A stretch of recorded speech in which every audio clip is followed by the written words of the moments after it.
छोटी चींटी की बड़ी ताकत।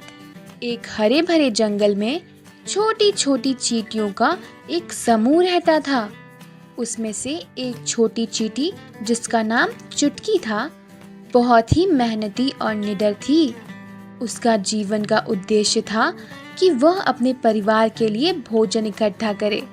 एक दिन वह अकेली दूर दूर तक भोजन की तलाश में जाती और कड़ी मेहनत से उसे ढूंढकर वापस लाती।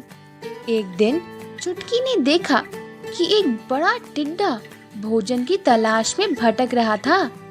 टिड्डा बहुत ही शक्तिशाली और तेज था। वह छोटी चींटियों को परेशान करता था। छोटी चींटियों का समूह टिड्डे से बहुत डरता था और उसके सामने कुछ भी नहीं कर पाता था। चुटकी ने सोचा, अगर हम सब मिलकर टिड्डे का सामना करें तो हम उसे हरा सकते हैं। उसने अपने समूह के बाकी चींटियों से बात की और उन्हें हिम्मत दी। चुटकी ने कहा, हम छोटी हैं, लेकिन हम एकजुट होकर यह हमारे ताकत बन सकती है। चींटियों का समूह चिट्टियों की बात पर प्रेरित हुआ और उन्होंने मिलकर टिड्डे का सामना करने का निश्चय किया। अगले दिन जब टिड्डा फिर से आया तो सारी चींटियां एकजुट होकर उसके खिलाफ खड़ी हो गई। उन्होंने टिड्डे पर हमला किया और उसे घर वापस ले भेज दिया। टिड्डिया इतनी सारी चींटियां देखकर घबरा गया और फिर कभी वापस नहीं आया। चींटियों का समूह बहुत खुश हुआ और उन्होंने चुटकी की प्रशंसा की। चुटकी ने कहा, हमारी एकता हमारी सबसे बड़ी ताकत है। अगर हम मिलकर काम करेंगे तो कोई भी मुश्किल हमारे से सामने में नहीं टिक सकती। इस घटना के बाद चींटियों ने हमेशा एकजुट होकर काम किया और अपने परिवार के लिए ढेर सारा भोजन इकट्ठा किया। चुटकी ने उन्हें सिखाया कि छोटी छोटी चीज़ों में बड़ी ताकत छिपी रहती है। अगर हम मिलकर काम करें तो हम किसी भी चुनौती का सामना कर सकते हैं। सपने देखो और उन्हें पूरा करो। बहुत समय पहले की बात है। एक हरे भरे और शांत जंगल में ढेर सारे जानवर रहते थे। जंगल में सब कुछ अच्छा चल रहा था। सभी जानवर खुश थे। इस जंगल में एक छोटा सा खरगोश था जिसका नाम टीटू था। टीटू बाकी जानवरों से थोड़ा अलग था। वह अपनी छोटी सी कद और आकार के बावजूद बहुत बड़े सपने देखता था। उसकी हमेशा से ख्वाहिश थी कि वो जंगल का सबसे तेज दौड़ने वाला जानवर बने। टीटू के लिए यह सपना एक चुनौती थी, क्योंकि जंगल में बहुत बड़े बड़े जानवर थे, जैसे हाथी, बाघ और शेर, जो शारीरिक रूप में बहुत ताकतवर थे। टीटू का सपना था कि वो इन सभी से अपने दौड़ को पीछे हराए। बाकी सभी जानवरों को लगता कि टीटू के लिए ऐसा करना असंभव होगा, क्योंकि वो बहुत छोटा था और अपनी शारीरिक रूप से कमजोर था। एक दिन जंगल में एक बड़ा प्रतियोगिता आया। उसमें जंगल के सभी जानवर ने इस प्रतियोगिता में भाग लेने के लिए उत्साहित थे। प्रतियोगिता का उद्देश्य था, जो सबसे तेज दौड़ेगा वो जंगल का तेज दौड़ने वाला चैंपियन घोषित किया जाएगा। टीटू ने भी इस प्रतियोगिता में भाग लेने का निर्णय लिया, लेकिन बाकी जानवरों ने उसकी हिम्मत को देखकर हंस रहे थे। बंदर ने कहा, टीटू, तुम हमसे दौड़ में कैसे जीत सकते हो? हम तो बहुत तेज दौड़ते हैं। तुम्हारे लिए यह तो सपना पूरा करना नामुमकिन है। शेर ने भी मजाक उड़ाते हुए कहा, क्या तुम हमसे तेज दौड़ सकते हो टीटू? तुम सिर्फ छोटे हो और हमारी गति के आगे तुम्हारी कोई बात नहीं। लेकिन टीटू ने किसी की बात पर ध्यान नहीं दिया। उसने ठान लिया था कि वह अपनी मेहनत और दृढ़ संकल्प से दौड़ जीतेगा। उसने अपने दिल में वादा किया कि वह हार नहीं मानेगा और मेहनत से अपना सपना पूरा करेगा। टीटू ने दिन रात अपनी दौड़ की प्रैक्टिस शुरू की। वह सुबह जल्दी उठता और दौड़ने के लिए जंगल के रास्तों पर अभ्यास करता। शुरुआत में उसे बहुत कठिनाई आई, क्योंकि सबसे तेज दौड़ने की आदत नहीं थी, लेकिन उसने हारने मारने के बजाय अपनी गति को बढ़ाने के लिए और अधिक मेहनत शुरू किया। टीटू ने अपनी छोटी सी कद का फायदा उठाया और फुर्ती से दौड़ने की प्रैक्टिस की। उसने जंगल में अपने रास्तों को अच्छा करने के लिए सभी बाधा और चुनौतियों का सामना किया। टीटू ने यह समझा कि केवल शारीरिक ताकत से ही दौड़ में जीता नहीं जा सकता। उसने अपनी सोच को सही दिशा में लगाना होगा। उसने अपनी मानसिक स्थिति को मजबूत किया और अपनी सोच को इस तरह बदल दिया कि मैं बड़े से बड़े जानवर को हरा सकता हूँ, अगर मैं सही दिशा में मेहनत करूँगा। कुछ दिनों बाद प्रतियोगिता का दिन आ गया और सभी जानवर अपनी अपनी तैयारियों के साथ इकट्ठा हो गए। जंगल के सारे बड़े जानवर, अब जैसे हाथी, शेर, बाघ और बंदर, इस प्रतियोगिता में शामिल होने वाले थे। टीटू भी तैयार था। लेकिन उसे थोड़ा डर था क्योंकि बाकी जानवर उससे बहुत बड़े और ताकतवर थे। लेकिन उसने खुद से कहा, अगर मुझे अपनी मंजिल तक पहुंचना है तो मुझे अपनी पूरी ताकत लगानी होगी। जैसे ही दौड़ शुरू हुई, बड़े जानवर ने बहुत तेज दौड़ा और टीटू थोड़ी देर बाद दौड़ में पीछे रह गया। लेकिन उसने हार नहीं मानी, वो धीरे धीरे अपनी गति को बढ़ाता गया। टीटू ने अपनी पूरी कोशिश कर रहा था और दौड़ते हुए रास्ते की कठिनाइयों को पार कर रहा था।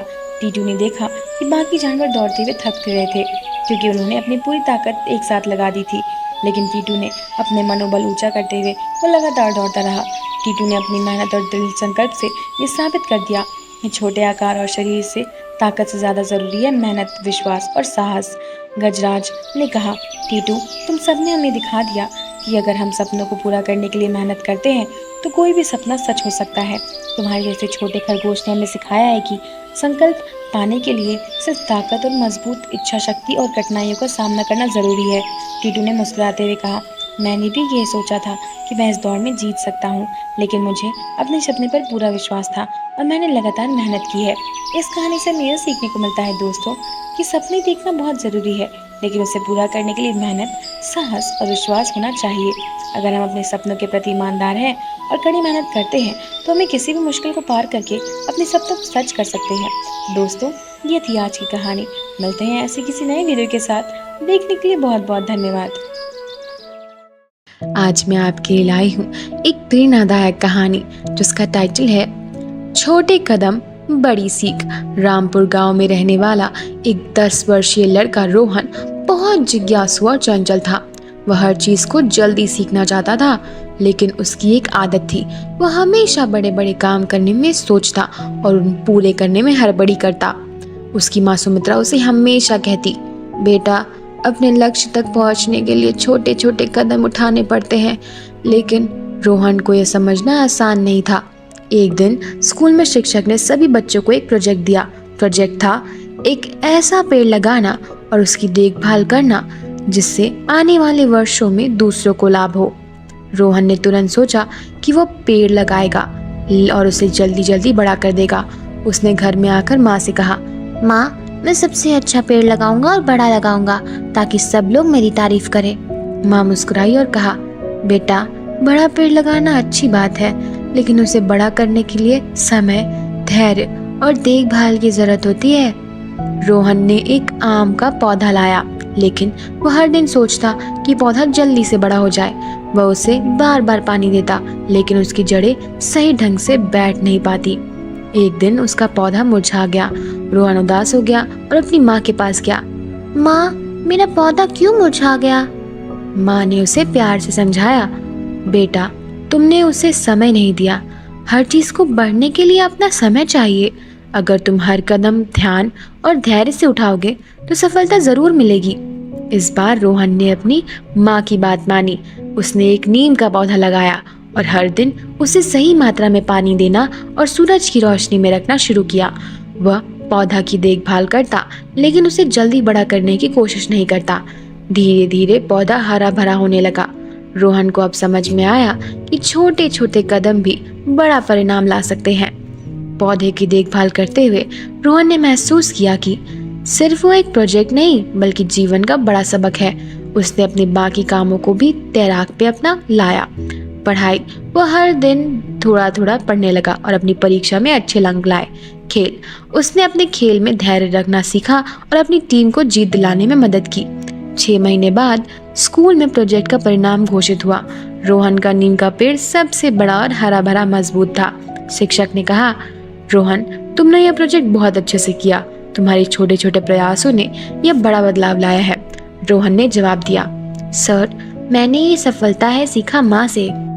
उसने बड़े कदम उठाने की जरूरत नहीं होती, छोटे छोटे प्रयासों और धैर्य से सबसे जरूरत होता है। रोहन की मेहनत और सीख ने गांव के लोग प्रभावित हुए। उन्होंने अपने अपने घरों में पौधे लगाने शुरू किए और उनकी देखभाल करने का काम शुरू किया। गांव में हरियाली बढ़ गई और लोग एकजुट होकर काम करने लगे। शिक्षा, जीवन में बड़े बदलाव लाने से छोटे छोटे कदम महत्वपूर्ण होते हैं। धैर्य और लगातार प्रयास से हर सपना साकार हो सकता है। तो दोस्तों, यह थी आज की कहानी। मिलते हैं ऐसी ही नई कहानी के साथ। देखने के लिए धन्यवाद।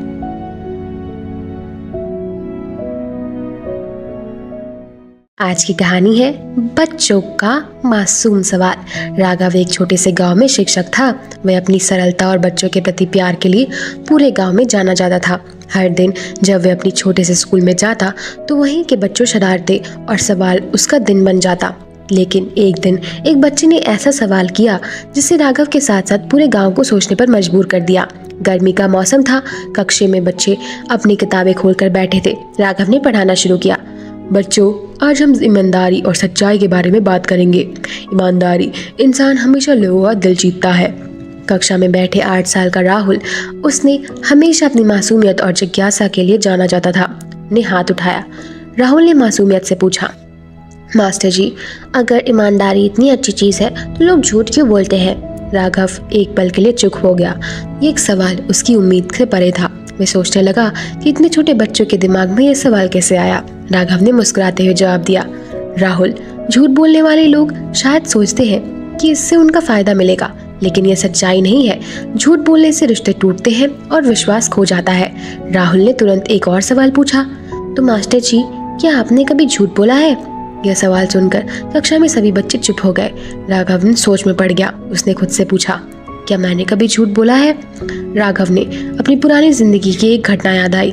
जब वह नौजवान था, उसने एक बार अपनी गलती छुपाने के लिए अपने पिता से झूठ बोला था। वो घटना उसे आज भी कटोचती थी।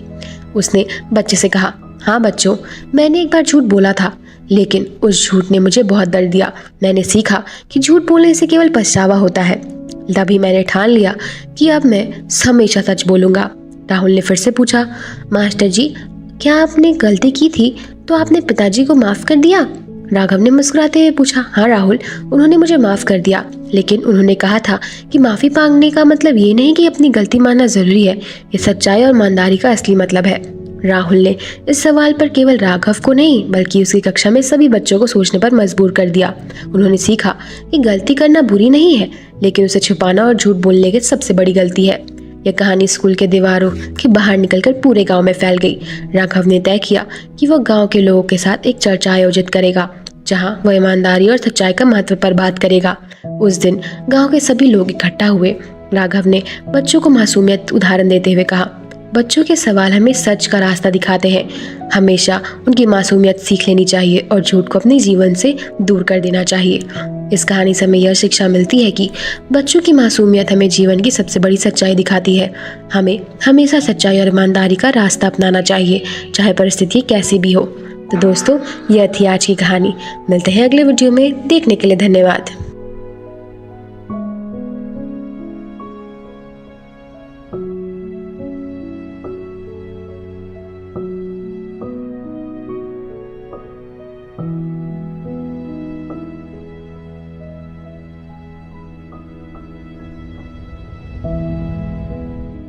हेलो दोस्तों, आज की कहानी है कठिन परिश्रम का फल। एक छोटे से गांव में रमेश नाम का एक साधारण लड़का अपने माता पिता के साथ रहता था। रमेश एक मेहनती और ईमानदार छात्र था, लेकिन वह पढ़ाई में इतना अच्छा नहीं था। उसके माता पिता गरीब थे और बड़ी मुश्किल से परिवार का गुजारा करते थे। रमेश को अपने माता पिता की हालत देखकर बहुत दुख होता, लेकिन वह सोचता कि वो एक दिन मेहनत करके उसका जीवन बेहतर बनाएगा। रमेश ने गांव के स्कूल में एक परीक्षा होने वाली थी, जिसमें अच्छे अंक पाने वाले छात्र को छात्रवृत्ति मिलने वाली थी। ये छात्रवृत्ति पाकर वो शहर में जाकर पढ़ाई कर सकता था, जिससे उसका भविष्य स्वयंवर हो सकता था। रमेश ने यह अपने परिवार को एक नई उम्मीद डूब के दिखने लगा। उसने ठान लिया कि वो इस परीक्षा में अच्छे अंक लाकर एक छात्रवृत्ति हासिल करेगा। परीक्षा की तैयारी में रमेश मेहनत करना शुरू कर दिया। वह सुबह जल्दी उठता, देर रात तक पढ़ाई करता, अपने सभी दोस्तों से पढ़ाई में मदद लेता। जब उसकी दोस्तें खेलते रहते तो आराम करता, लेकिन तभी किताबों में वह डूबा रहता। कई बार थकावट से उसकी आंखें बंद हो जाती, लेकिन फिर भी वो कभी हार नहीं मानता और अपनी पढ़ाई में लगे रहता। रमेश की इस कठिन परिश्रम को देखकर उसके माता पिता को बहुत गर्व महसूस होता। वे उसकी मदद करने के लिए हर संभव कोशिश करते। रमेश की माँ उसे पौष्टिक खाना बनाकर खिलाती ताकि उसकी सेहत ठीक रहे और उसका ध्यान पढ़ाई में पूरी तरह से लगा रहे। पिता भी हर दिन उसे प्रेरित करते और कहते, बेटा, मेहनत का फल हमेशा मीठा होता है, तुम बस कोशिश करते रहो। आखिरकार परीक्षा का दिन आ गया। रमेश ने अपनी पूरी मेहनत से लगन से परीक्षा दी। परीक्षा के बाद वो थोड़ा चिंतित था, लेकिन उसने परीक्षा पर भरोसा था। उसने अपने माता पिता से वादा किया कि वो अपनी पूरी मेहनत से उसे गर्व महसूस करवाएगा। कुछ हफ्तों बाद परिणाम घोषित किए गए। रमेश ने परीक्षा में बहुत अच्छे अंक प्राप्त किए। उसने छात्रवृत्ति मिल गई। यह देखकर उसके माता पिता की खुशी का ठिकाना ही नहीं रहा।